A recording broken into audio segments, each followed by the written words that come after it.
Good morning students. मैं DD sir DD education classes में एक बार फिर से आपका स्वागत करता हूं। स्टूडेंट्स, हम पढ़ रहे थे रासायनिक अभिक्रिया एवं उत्प्रेरक वाले पार्ट में रासायनिक समीकरण की विशेषताएं और रासायनिक समीकरण की सीमाएं। रासायनिक समीकरण की विशेषताएं और रासायनिक समीकरण की सीमाएं हम पढ़ चुके थे। आज हम रासायनिक अभिक्रिया एवं उत्प्रेरक में पार्ट 4 पढ़ेंगे।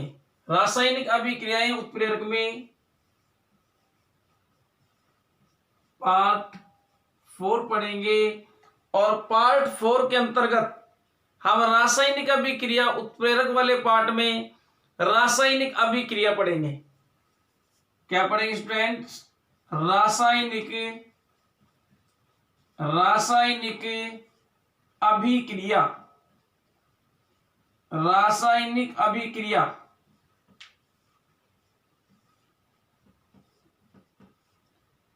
सबसे पहले आता है कि रासायनिक अभिक्रिया किसे कहते हैं। रासायनिक अभिक्रिया किसे कहते हैं? जब कोई भी पदार्थ, जब किसी भी पदार्थ की या कोई भी पदार्थ एक पदार्थ से दूसरे पदार्थ में परिवर्तित होता है तो उसके रासायनिक गुण और संगठन में जब परिवर्तन हो जाता है तो इस प्रकार के परिवर्तन को ही क्या बोलेंगे? रासायनिक अभिक्रिया।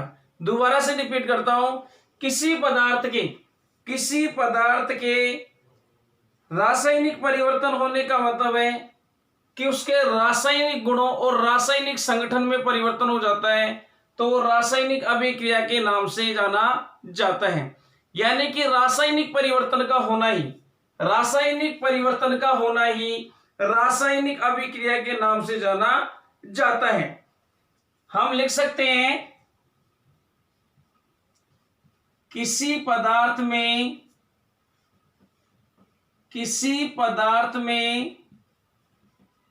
रासायनिक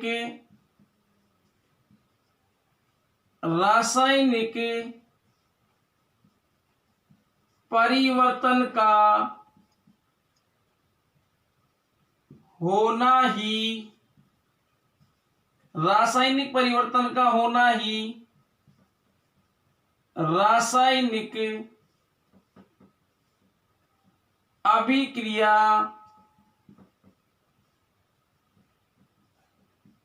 कहलाता है।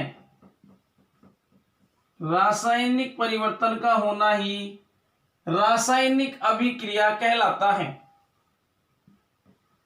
रासायनिक परिवर्तन का होना हमने जान लिया था कि रासायनिक परिवर्तन के अंदर हम यही देखते हैं कि जब कोई पदार्थ अभिकारक से उत्पाद का निर्माण करता है तो उसके रासायनिक गुण और रासायनिक संगठन में जब परिवर्तन हो जाता है तो ऐसा परिवर्तन रासायनिक परिवर्तन कहलाता है और रासायनिक परिवर्तन का होना ही रासायनिक अभिक्रिया के नाम से जाना जाता है। एक बार मैं फिर से थोड़ा सा रिपीट कर देता हूं। रासायनिक परिवर्तन क्या होता था? हमने देखा था एक अभिकारक से जब उत्पाद बन जाता है तो उत्पाद से पुनः अभिकारक का निर्माण नहीं किया जा सकता, पुनः मूल पदार्थ को प्राप्त नहीं किया जा सकता है। इस प्रकार का परिवर्तन रासायनिक परिवर्तन कहलाता है। जैसे हमने देखा था दूध से दही बनना, वापस दूध नहीं बनाया जा सकता है तो परिवर्तन कैसा है? रासायनिक परिवर्तन। यदि सब्जी सड़ गई है, सड़ी हुई सब्जी से ताजा सब्जी नहीं प्राप्त की जा सकती, इसका मतलब है किस प्रकार का परिवर्तन है? रासायनिक परिवर्तन है।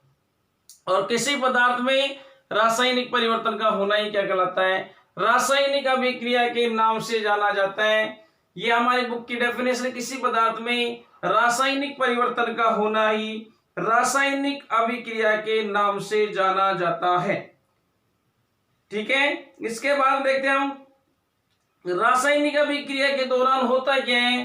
रासायनिक अभिक्रिया के दौरान अभिकारकों से, यानी कि रासायनिक अभिक्रिया के दौरान अभिकारकों से उत्पादों का निर्माण होता है। अभिकारकों से उत्पादों का निर्माण होता है। ये हमने पहले ही पढ़ चुके इस बारे में कि अभिकारक दो या दो से अधिक अभिकारक हैं, दो या दो से अधिक अभिकारक आपस में क्रिया कर रहे हैं और किसी एक उत्पाद का निर्माण करते हैं। साथ साथ हम देखें तो कोई भी रासायनिक अभिक्रिया है उसको रासायनिक समीकरण के रूप में व्यक्त करते हैं। रासायनिक अभिक्रिया को रासायनिक समीकरण के रूप में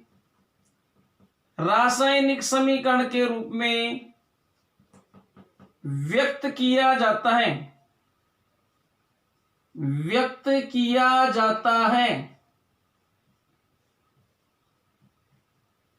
रासायनिक समीकरण के रूप में व्यक्त किया जाता है। जैसे हम देखें मैग्नीशियम की अभिक्रिया ऑक्सीजन के साथ करवाई जाती है तो मैग्नीशियम ऑक्साइड बनता है। क्या बनता है बेटा? जब मैग्नीशियम की अभिक्रिया ऑक्सीजन के साथ में करवाई जाती है तो हम देख रहे हैं किसका निर्माण हो रहा है? मैग्नीशियम ऑक्साइड का निर्माण हो रहा है। अभिक्रिया को संतुलित करें तो मैग्नीशियम इधर एक है, इधर भी मैग्नीशियम एक है, इधर ऑक्सीजन दो है, इधर ऑक्सीजन एक है, तो हम यहाँ 2 लगा सकते हैं। जब इधर 2 लग गया तो मैग्नीशियम इधर 2 हो गया और इधर मैग्नीशियम 1 है, तो यहाँ पर हमने 2 लगा दिया। अब ये रासायनिक समीकरण संतुलित हो गई है। 2 मैग्नीशियम, इधर भी 2 मैग्नीशियम, इधर 2 ऑक्सीजन और इधर भी ऑक्सीजन कितने हो गए? 2 ऑक्सीजन हो गई।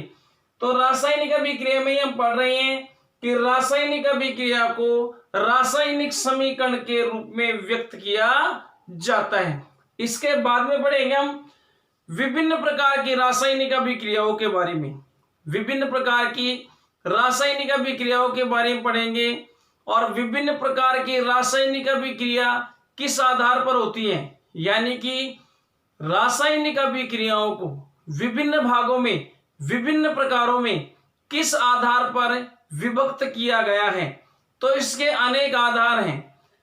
कोई भी विभिन्न अभिकारकों के आपस में संयोग करने के आधार पर या अभिकारकों के टूटने के आधार पर या उनकी अनुक्रमणीयता के आधार पर रासायनिक अभिक्रियाओं को विभिन्न प्रकारों में विभक्त किया गया है।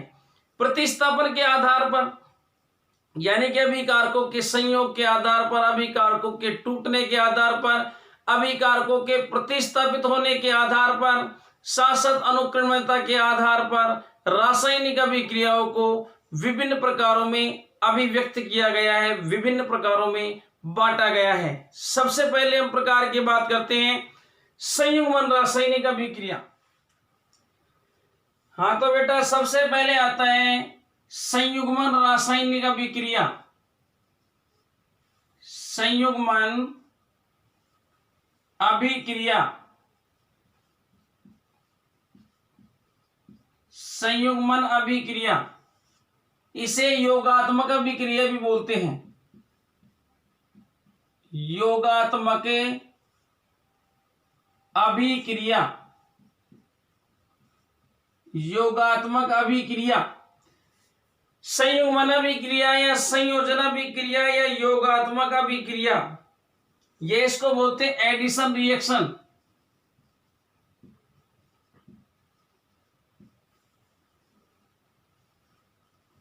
क्या बोलते हैं बेटा? एडिशन रिएक्शन के नाम से जानते हैं। संयुग्मन रासायनिक अभिक्रिया, जैसा शब्द से ही आ रहा है अपने को एडिशन, ऐड का मतलब जोड़, ऐड का मतलब क्या हुआ बेटा? जोड़। यानी कि जब 2 या 2 से अधिक अभिकारक आपस में जुड़ करके एक बड़ा उत्पाद बना रही हैं, 2 या 2 से अधिक सरल अभिकारक आपस में संयोग करके एक जटिल उत्पाद का निर्माण करते हैं, तो ऐसी रासायनिक अभिक्रिया क्या कहलाएगी? संयुग्मन रासायनिक अभिक्रिया। डेफिनेशन क्या हो जाएगी बेटा? जब 2 या 2 से अधिक, 2 या 2 से अधिक सरल अभिकारक, सरल अभिकारक आपस में संयोग करके आपस में संयोग करके एक जटिल उत्पाद बनाते हैं,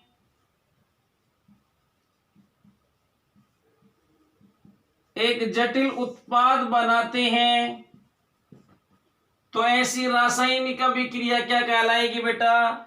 संयुग्मन रासायनिक अभिक्रिया या योगात्मक रासायनिक अभिक्रिया या एडिशन रिएक्शन के नाम से जानी जाती है। संयुग्मन रासायनिक अभिक्रिया के नाम से जानी जाती है। इसमें यदि हम एग्जाम्पल देखना चाहें तो एग्जाम्पल के रूप में सिंपल तरीके से हम समझे कि एक अभिकारक जैसे हमारे पास में A है, एक सरल अभिकारक A है और दूसरा सरल अभिकारक हमारे पास में B है। दूसरा सरल अभिकारक क्या है? B है। दोनों आपस में संयोग करते हैं और एक AB उत्पाद का निर्माण कर लेते हैं। किसका निर्माण कर लेते बेटा? AB उत्पाद का निर्माण कर लेते हैं। यानी कि एक सरल अभिकारक A, दूसरा सरल अभिकारक B, दोनों आपस में संयोग करते हैं, दोनों आपस में जुड़ते हैं और एक जटिल उत्पाद AB का निर्माण कर लेते हैं। तो ऐसी रासायनिक अभिक्रिया क्या कहलाएगी? योगात्मक या संयुग्मन रासायनिक अभिक्रिया। अन्य एग्जाम्पल से हम देखें तो अभी जो एग्जाम्पल देखा था हमने Mg plus O2 gives us MgO, यानी कि 2Mg plus O2 gives us 2MgO। Magnesium और ऑक्सीजन आपस में संयोग कर रहे हैं और किसका निर्माण कर रहे हैं बेटा?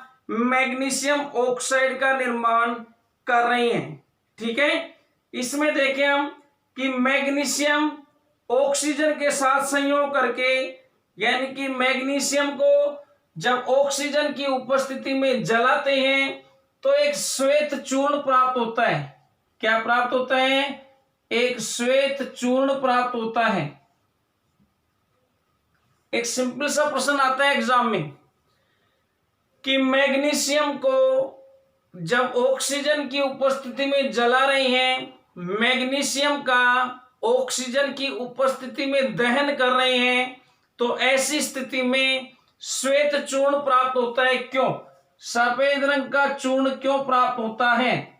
क्या प्रश्न पूछता बेटा कि जब मैग्नीशियम के रिबन को, मैग्नीशियम के रबड़ को ऑक्सीजन की उपस्थिति में जलाया जाता है तो श्वेत रंग का चूर्ण क्यों प्राप्त होता है? मैग्नीशियम ऑक्साइड बनने के कारण प्राप्त होता है। किस कारण प्राप्त होता है?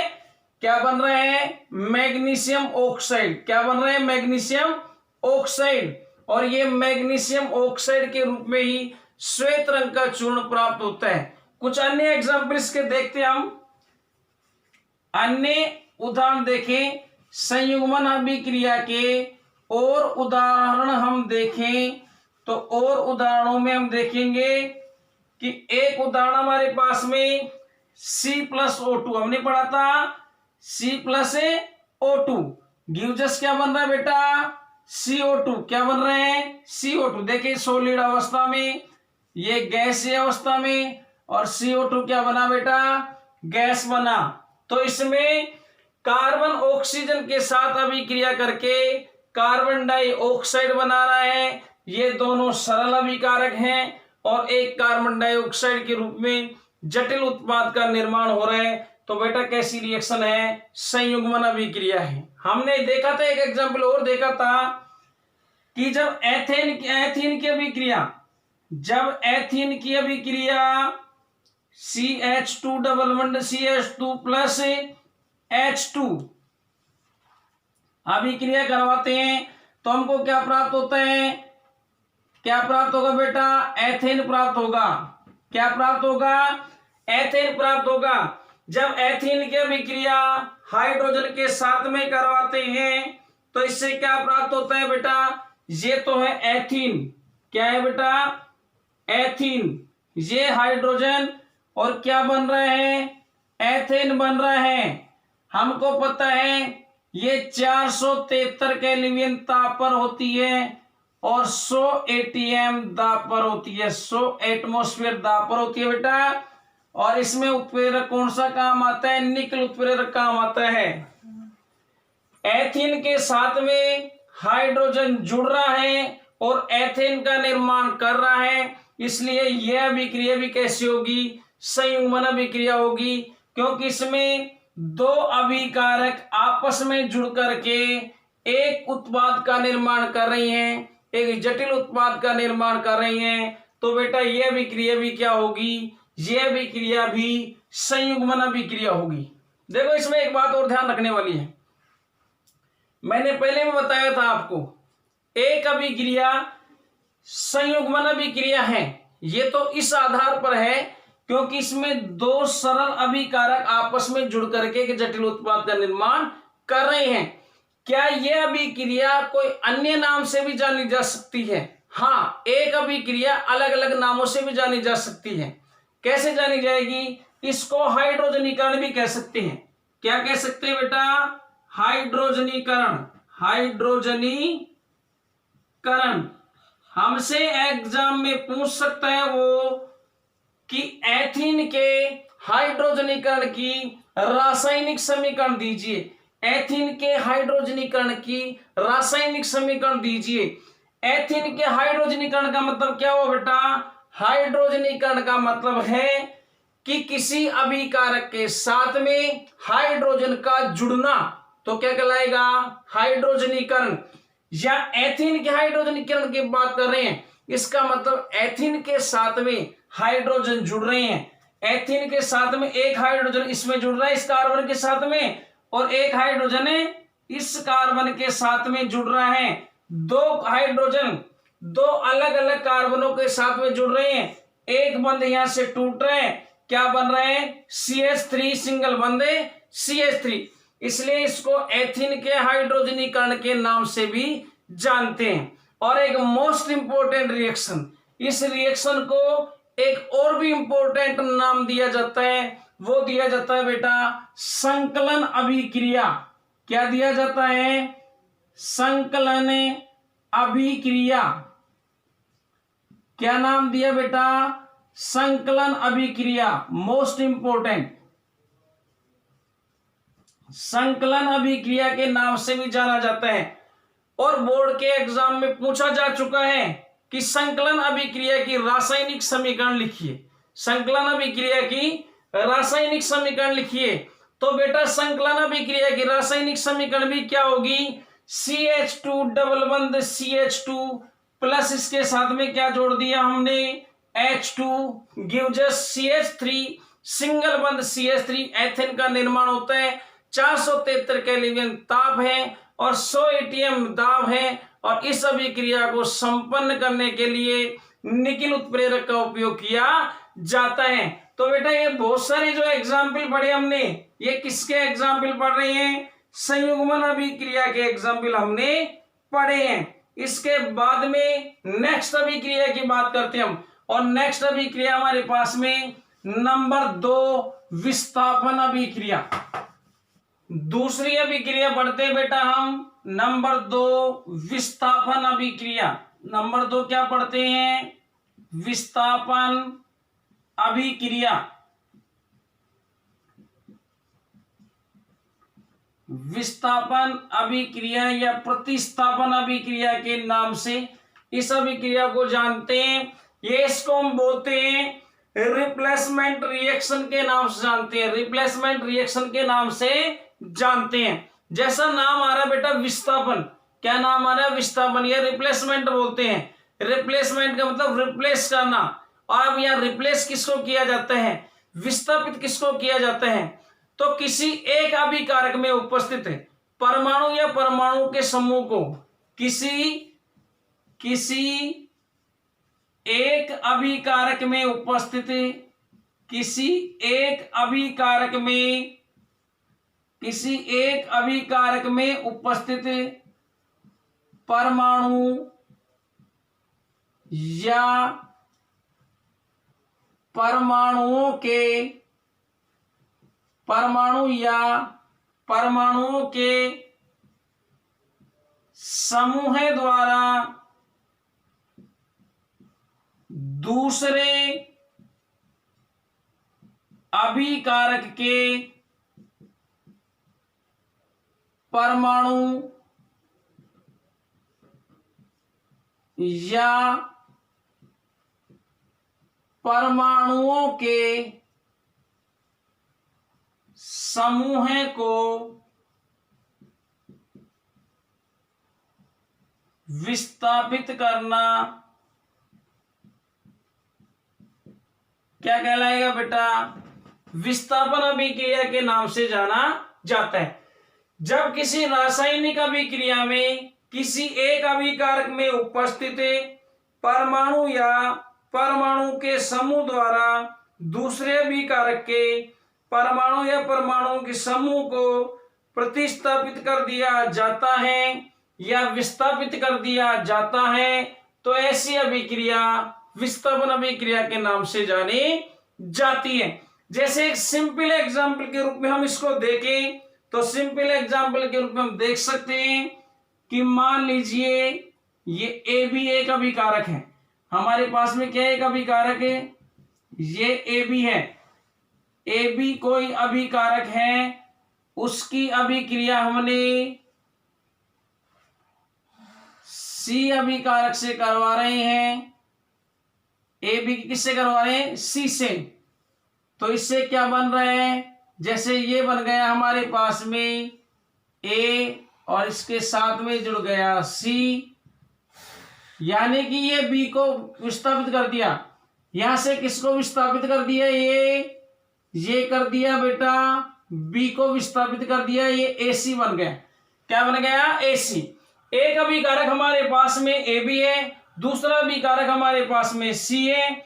ए बी अभिकारक की अभिक्रिया सी से करवाते हैं तो बी को सी के द्वारा प्रतिस्थापित कर दिया जाता है और ये ए सी बन गया और बी क्या हो गया? यहां से प्रतिस्थापित हो गया।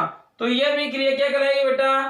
प्रतिस्थापन अभिक्रिया। अब देखो इसमें क्या होगा, कुछ इस प्रकार की अभिक्रियाओं में क्या होता है, कुछ पुराने बंध टूटते हैं और कुछ नए बंधों का निर्माण होता है। जैसे पुराने बंध तो कहां टूट रहे हैं? पुराने बंध टूटते हैं, पुराने बंध टूटते हैं और नए बंध बनते हैं, नए बंध बनते हैं। देखो पुराने बंध कहां से टूट रहे हैं? ए और बी के मध्य में पुराने बंध पाए जा रहे हैं पहले से, वो टूटते हैं और ए और सी के बीच में नए बंध का निर्माण हो जाता है। तो कुछ पुराने बंध टूटते हैं और कुछ नए बंधों का निर्माण होता है। जैसे हम रिएक्शन की बात करें, कॉपर सल्फेट का विलयन है CuSO4, इसकी अभिक्रिया जिंक धातु के साथ में जब होती है, ये क्या बेटा? कॉपर सल्फेट, कॉपर सल्फेट, और ये क्या है? जिंक। इसके साथ अभिक्रिया होगी तो ZnSO4 प्लस Cu बनता है, ये बन गया जिंक सल्फेट। क्या बन गया बेटा? Zinc sulphate. और ये क्या बन गया? कॉपर निक्षेपित हो गया, कॉपर अलग हो गया। देखो बेटा, ये एक सिंपल एग्जाम्पल था हमारे पास में, इसका वास्तविक एग्जाम्पल हम देखें तो वास्तविक एग्जाम्पल क्या है कि जब कॉपर सल्फेट की अभिक्रिया जिंक धातु के साथ में होती है तो जिंक के द्वारा कॉपर को प्रतिस्थापित कर दिया जाता है और उसकी जगह खुद जुड़े जाता है। यानी कि कॉपर सल्फेट में से जिंक कॉपर को प्रतिस्थापित कर देता है और जिंक सल्फेट का निर्माण हो जाता है। यहां से इंपॉर्टेंट क्वेश्चन क्या उठता है? देखो इंपॉर्टेंट क्वेश्चन क्या उठता है, यहां से इंपॉर्टेंट क्वेश्चन उठता है कि कॉपर सल्फेट का जो विलयन होता है वो नीले रंग का होता है। कैसे रंग का होता है? नीले रंग का।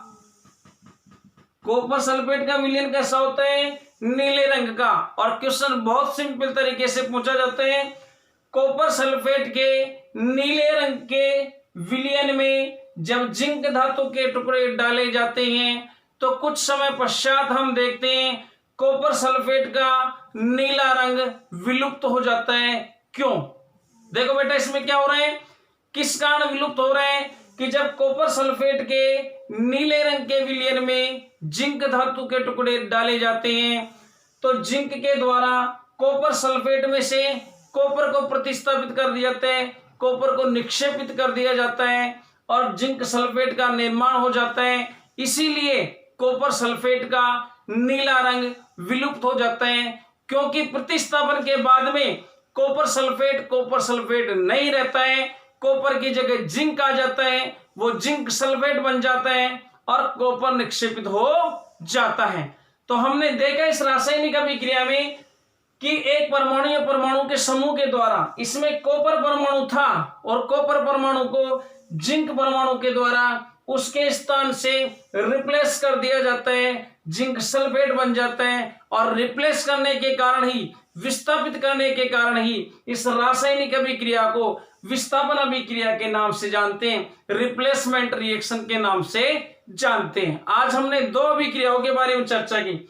एक अभिक्रिया की थी हमने संयुग्मन अभिक्रिया, एक कौन सी अभिक्रिया की थी, संयुग्मन अभिक्रिया, और दूसरी रासायनिक अभिक्रिया की चर्चा की हमने विस्थापन अभिक्रिया। किसके बारे में की, विस्थापन अभिक्रिया। लेकिन दिमाग में एक बात आती है कि साहब कॉपर सल्फेट के साथ में जिंक की अभिक्रिया करवा दी हमने, कॉपर सल्फेट के साथ किसकी अभिक्रिया करवा दी, जिंक की, हमको प्राप्त हो गए जिंक सल्फेट और कॉपर। तो दिमाग में बात ये आती है, क्या साहब हम इस प्रकार से लिखे जिंक सल्फेट और उसकी अभिक्रिया कॉपर से हो रही, जैसे इधर ये हो रही है जिंक सल्फेट और कॉपर, हम लिखे जिंक सल्फेट प्लस कॉपर, तो क्या कॉपर भी जिंक को प्रतिस्थापित कर देगा क्या? यानी कि मेरे कहने का मतलब मैं बता रहा हूं यहां कि इस प्रकार से लिखे हम ZnSO4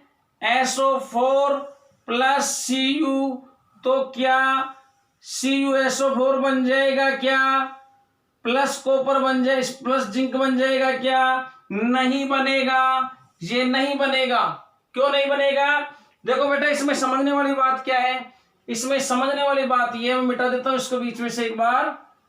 इसमें समझने वाली बात ये कि कॉपर सल्फेट के साथ में जिंक अभिक्रिया करके जिंक सल्फेट इसलिए बनाना है क्योंकि जिंक की सक्रियता, जिंक की क्रियाशीलता कॉपर से अधिक होती है, जिंक की क्रियाशीलता कॉपर से अधिक होती है और कोई भी क्रियाशील धातुएं, कोई भी क्रियाशील अभिकारक है वो अपने से कम क्रियाशील अभिकारक को उसके स्थान से रिप्लेस कर देता है।